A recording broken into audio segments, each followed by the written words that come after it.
আগামী ১২ই ফেব্রুয়ারি নির্বাচন কি শুধুই একটি ভোট, নাকি গভীর কোনো ষড়যন্ত্রের জাল? নির্বাচনে যে কোনো দল জিতলেই কি ইউনূস সরকার ক্ষমতা ছাড়ছে, নাকি এর পেছনে লুকিয়ে আছে আরও বড় কোনো পরিকল্পনা? দর্শক, আপনাদের সবার মনে এখন একটাই প্রশ্ন: কি হতে চলেছে আমাদের দেশে? আগামী ১২ই ফেব্রুয়ারি জাতীয় নির্বাচনের পাশাপাশি যে গণভোট অনুষ্ঠিত হতে যাচ্ছে, তা নিয়ে চারদিকে চলছে তুমুল আলোচনা আর বিতর্ক। সম্প্রতি সংবাদ মাধ্যম দ্য পোস্টে প্রকাশিত একটি বিস্ফোরক প্রতিবেদন যেন এই বিতর্ককে আরও উস্কে দিয়েছে। তাদের দাবি, হ্যাঁ ভোট জিতলে নির্বাচনের পরও ডক্টর ইউনূসের অন্তর্বর্তীকালীন সরকার আরও ৬ মাস ক্ষমতায় থাকতে পারে। এই খবর ছড়িয়ে পড়ার সাথে সাথেই প্রধান উপদেষ্টার প্রেস উইং থেকে এটিকে মিথ্যে বলে উড়িয়ে দেয়া হয়েছে। কিন্তু এই মিথ্যে দাবির আড়ালে কি কোনো সত্য লুকিয়ে আছে? আসলে কি ঘটতে পারে? আজকের এই ভিডিওতে আমরা এই সমস্ত প্রশ্নের গভীরে যাব, প্রতিটি কোণ থেকে বিশ্লেষণ করব এবং জানব কেন সরকার এই হ্যাঁ ভোটকে জয়ী করতে এতটা মরিয়া। গণভোটের ফলাফল নিয়ে দ্য পোস্টের দাবি চমকে দেওয়ার মতো। তারা বলেছে, হ্যাঁ ভোট জিতলে নাকি নতুন নির্বাচিত এমপিরা একটি সংবিধান সংস্কার পরিষদ হিসেবে বসবেন। তাদের হাতে সময় থাকবে ১৮০ দিন বা ৬ মাস। এই ৬ মাস ধরে তারা সংবিধান কাটছাঁট করবেন, নতুন আইন পাশ করবেন। আর এই পুরো সময়টায় ক্ষমতায় থাকবে ডক্টর ইউনূসের অন্তর্বর্তীকালীন সরকার। মানে নির্বাচনের পরও আরও ৬ মাস ইউনূস সরকার ক্ষমতায় থেকে যেতে পারে। ভাবুন তো একবার, নির্বাচনের পর একটি নির্বাচিত সংসদ আসার কথা, কিন্তু যদি এই অন্তর্বর্তীকালীন সরকার আরও ৬ মাস থাকে, তাহলে কি গণতন্ত্রের স্বাভাবিক প্রক্রিয়া ব্যাহত হবে না? প্রধান উপদেষ্টার প্রেস উইং যদিও এই দাবিকে মিথ্যে বলেছে, কিন্তু এই খবর জনগণের মনে গভীর সন্দেহ তৈরি করেছে। প্রশ্ন উঠেছে, তাহলে কি ইউনূস সরকার এই কারণেই হ্যাঁ ভোটের পক্ষে এত জোর প্রচারণা চালাচ্ছে? আসুন একটু ফ্ল্যাশব্যাকে যাই। গত নভেম্বর মাসে ডক্টর মোহাম্মদ ইউনূস যুক্তরাষ্ট্র থেকে আসা আলী রিয়াজকে মন্ত্রী পদমর্যাদায় বিশেষ সহকারী পদে নিয়োগ দিলেন। নির্বাচনের ঠিক আগে, যখন সরকারের মূল কাজ নির্বাচন আয়োজন করা, তখন কেন একজন ব্যক্তিকে এত গুরুত্বপূর্ণ পদে আনা হলো? যারা বিষয়টা নিয়ে খুঁটিয়ে দেখছিলেন, তাদের মনে সন্দেহ দানা বাঁধতে শুরু করলো। তারা ভাবতে শুরু করলো, এই সরকার কি এত সহজে তাহলে ক্ষমতা ছাড়বে না? তাদের কি কোনো দীর্ঘমেয়াদী পরিকল্পনা আছে? আলী রিয়াজ ঠিক সেই সন্দেহের পালে বাতাস দিয়েছেন। সংবাদ মাধ্যমের সামনে তিনি বলেছেন যে, আগামী ১২ই ফেব্রুয়ারির পর গঠিত সংসদ প্রথম ১৮০ দিন সংবিধান সংস্কার পরিষদ হিসেবে কাজ করবে। এখন হয়তো অনেকে ভাবছেন, ডক্টর ইউনূস যদি ১৮ মাস ক্ষমতা থাকতে পারেন, তাহলে আর ৬ মাস থাকলে কি এমন ক্ষতি হবে? কিন্তু এই ক্ষতিটা অনেক গভীরে। আলী রিয়াজের বক্তব্য অনুযায়ী নতুন সংসদ সরকারও পরিচালনা করবে এবং একই সাথে ১৮০ দিন সংবিধান সংস্কার পরিষদ হিসেবে দায়িত্ব পালন করবে। এখানেই প্রশ্ন ওঠে, একটি সংসদ কি একসঙ্গে সরকার পরিচালনা এবং সংবিধান সংস্কার দুটি কাজ করতে পারে? সংসদীয় গণতন্ত্রে সংসদ সদস্যরা সরকার গঠন করেন না। সংখ্যাগরিষ্ঠ দলের নেতাকে রাষ্ট্রপতি সরকার গঠনের আমন্ত্রণ জানান। বড় জটিলতা তৈরি হচ্ছে শপথ গ্রহণ নিয়ে। গত নভেম্বর মাসে আলী রিয়াজ বলেছিলেন যে, সংসদ সদস্যরা শপথ নেবে স্পিকারের অধীনে। কিন্তু আমরা সবাই জানি, স্পিকার শিরীন শারমিন চৌধুরী তো আগস্ট মাসেই পদত্যাগ করেছেন। ডেপুটি স্পিকারও কারারুদ্ধ আছেন। তাহলে নির্বাচিত সংসদ সদস্যদের কে শপথ বাক্য পাঠ করাবে? এই সাংবিধানিক শূন্যতার সমাধান নিয়ে আলী রিয়াজ কোনো স্পষ্ট উত্তর দেননি। কিন্তু তিনি সিদ্ধান্ত নিয়ে ফেলেছেন যে ১৮০ দিন সংসদকে সংবিধান সংস্কার পরিষদ হিসেবে কাজ করতে হবে। তার মানে কি দাঁড়াচ্ছে? সংসদ সদস্যরা যখন শপথ নিতে পারবেন না, তখন কি ইউনূস সরকারই সরকার পরিচালনার অজুহাতে আরও ৬ মাস ক্ষমতায় থেকে যাবে? আর সংসদ সদস্যরা তখন এই বিতর্কিত সাংবিধানিক সংস্কারগুলো প্রণয়ন করতেই ব্যস্ত থাকবেন। এই সংস্কারগুলো যদি ১৮০ দিনের মধ্যে পাশ নাও হয়, তাহলে নাকি ২৭০ দিনের মধ্যে স্বয়ংক্রিয়ভাবে সংবিধানে যুক্ত হয়ে যাবে। তাহলে কেন এই ১৮০ দিনের ফাঁদ? কেন সরকার হ্যাঁ ভোটকে জয়ী করতে এতটা মরিয়া? রাজধানী ঢাকা থেকে শুরু করে প্রত্যন্ত গ্রাম পর্যন্ত সরকারি কোষাগারের অর্থ ব্যয় করে চালানো হচ্ছে ব্যাপক প্রচারণা। সচিবালয়, জেলা প্রশাসন, উপজেলা পরিষদ, এমনকি ইউনিয়ন পর্যায়ে সরকারি দপ্তরগুলোকেও হ্যাঁ ভোটের পক্ষে জনমত গঠনে কাজে লাগানো হচ্ছে। সরকারি আদেশে কর্মকর্তা কর্মচারীদের এই প্রচারণায় অংশ নিতে বলা হয়েছে। বিষয়টা আসলে এমন, ইউনূস সরকার নিজেই নির্বাচন নামক খেলার রেফারি, আবার ইউনূস সরকারই চাচ্ছে গোল করতে। তাই ঐতিহাসিক নির্বাচনের নিরপেক্ষতা নিয়ে জনমনে নানা প্রশ্ন দেখা দিয়েছে।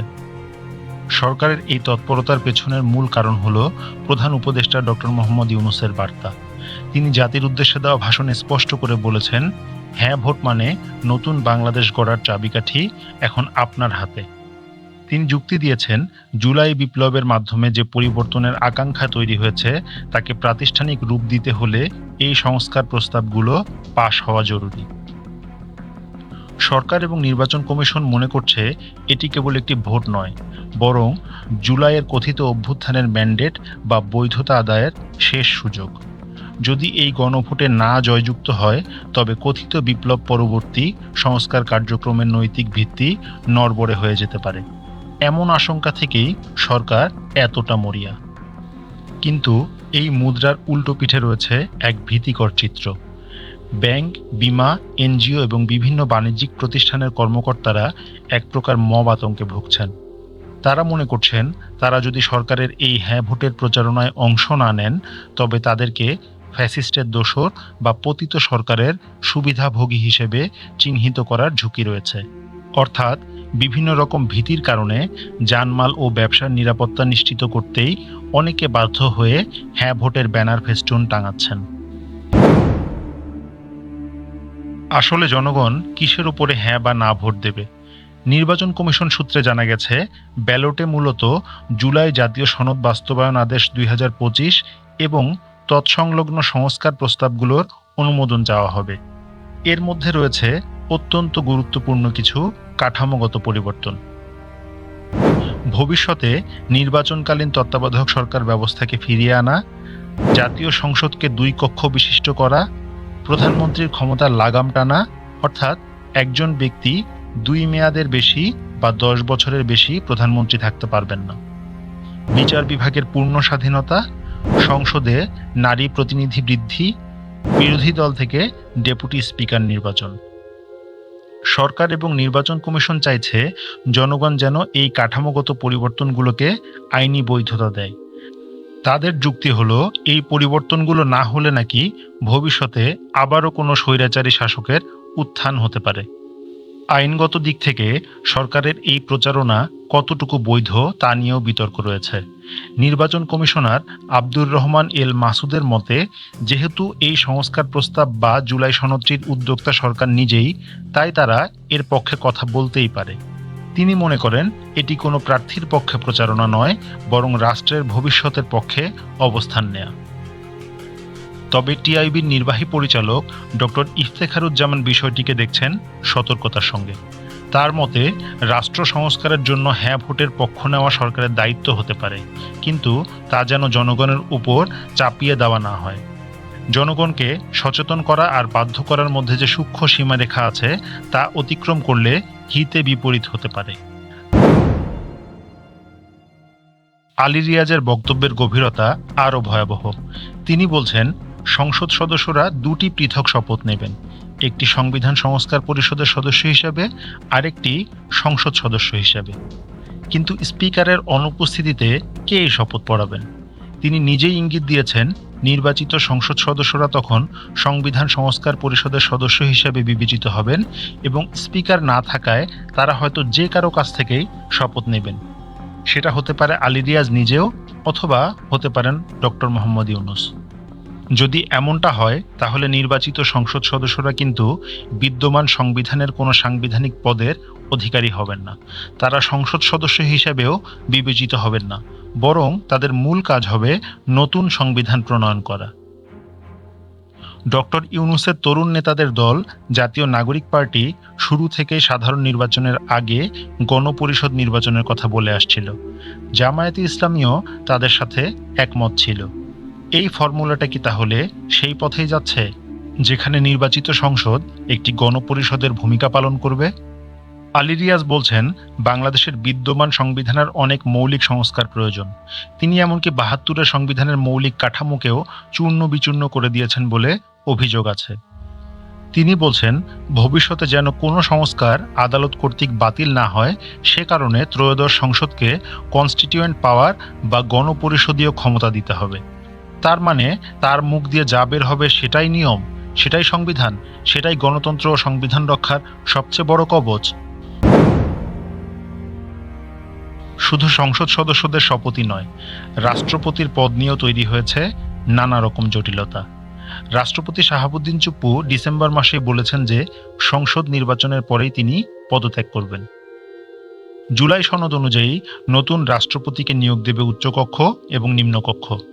উভয় কক্ষের সদস্যরা মিলে গোপন ব্যালটের মাধ্যমে একজন অরাজনৈতিক ব্যক্তিকে নির্বাচন করবে। তাহলে কি দাঁড়াচ্ছে? নতুন রাষ্ট্রপতি নিয়োগ দিতেও অপেক্ষা করতে হবে অন্তত ১৮০ দিন অথবা ২৭০ দিন। যদি সংবিধান সংস্কার পরিষদ ৬ মাসের মধ্যে উচ্চকক্ষ নিম্নকক্ষ গঠন করতে পারে, তবে ১৮০ দিন। অন্যথায় কিন্তু ব্যাপারটা গিয়ে ঠেকবে ৯ মাসে। এর মানে কি? ডক্টর ইউনূসের সরকার ক্ষমতা হস্তান্তর না করে অন্তত ৬ থেকে ৯ মাস ক্ষমতায় থেকে যেতে পারবে। এই ৯ মাস পর উচ্চকক্ষ নিম্নকক্ষ গঠিত হবে এবং তারা গোপন ব্যালটের মাধ্যমে ডক্টর ইউনূসের মতো কোনো অরাজনৈতিক ব্যক্তিকে রাষ্ট্রপতি হিসাবে নিয়োগ দেবে। এই ফর্মুলাটা কেন পুরোপুরিভাবে জনগণকে জানানো হচ্ছে না? ঘুরে ফিরে সেই প্রশ্নটি আবারও রেখে যাচ্ছি। হ্যাঁ ভোট জিতলে ইউনূস সরকার আরও ৬ মাস ক্ষমতায় থাকবে কিনা? প্রেস উইং যদিও বলছে যে এই ভোটের সঙ্গে সরকারের মেয়াদের কোনো সম্পর্ক নেই, তবে রাষ্ট্রযন্ত্র ব্যবহার করে বা পরোক্ষ চাপের মাধ্যমে যদি হ্যাঁ ভোটের বিজয় নিশ্চিত করা হয়, তবে তা নিয়ে ভবিষ্যতে প্রশ্ন উঠবেই। ইতিহাস একদিন একে জোরপূর্বক আদায়কৃত দস্তখত হিসাবে চিহ্নিত করবে। সরকারের পক্ষ থেকে বলা হচ্ছে, হ্যাঁ ভোট মানেই নাকি মুক্তি, আর না ভোট মানেই সব শেষ। তাহলে এত ভালো চাওয়া একটি সরকার না ভোটের অপশনটি কেন রেখেছে? শুধুমাত্র হ্যাঁ ভোট রাখলেই তো পারত। দেশের সাধারণ মানুষকে বোকা বা অসচেতন ভাবাটা বোধহয় বোকামি। রাজনৈতিকভাবে বাংলাদেশের মানুষ যথেষ্ট পরিপক্ক এবং তারা ভালো মন্দ বিচার করতে সক্ষম। তাদেরকে অবুঝ মনে করে কোনো কিছু চাপিয়ে দেওয়ার চেষ্টা হিতে বিপরীত হতে পারে। এখন চূড়ান্ত বিচারে এই গণভোট কি সত্যি গণভোট থাকবে, নাকি একটি সাজানো নাটকে পরিণত হবে? সেই উত্তর পেতে আমাদের অপেক্ষা করতে হবে ১২ই ফেব্রুয়ারি পর্যন্ত। এ বিষয়ে জানতে চাই আপনার মতামত। লিখতে পারেন আমাদের কমেন্ট বক্সে। ভিডিওটি ভালো লাগলে লাইক, কমেন্ট এবং শেয়ার করে ছড়িয়ে দিন। দেশীয় এবং আন্তর্জাতিক রাজনীতির জটিল বিষয়গুলো সহজ ভাষায় বুঝতে আমাদের চ্যানেলটি সাবস্ক্রাইব করে পাশে থাকা বেল আইকনটি প্রেস করুন। আবার দেখা হবে রাজনীতির কোনো জটিল হিসেবের খাতায়। সে পর্যন্ত বিদায়। সত্যকে জানার জন্য সাবস্ক্রাইব করুন এথিক্যাল টক, কারণ এখানেই আমরা তুলে ধরি গোপন রাজনৈতিক বাস্তবতা, আন্তর্জাতিক ষড়যন্ত্র আর ক্ষমতার অদৃশ্য খেলা। আপনাদের মূল্যবান মতামতের অপেক্ষায় থাকবো আমরা।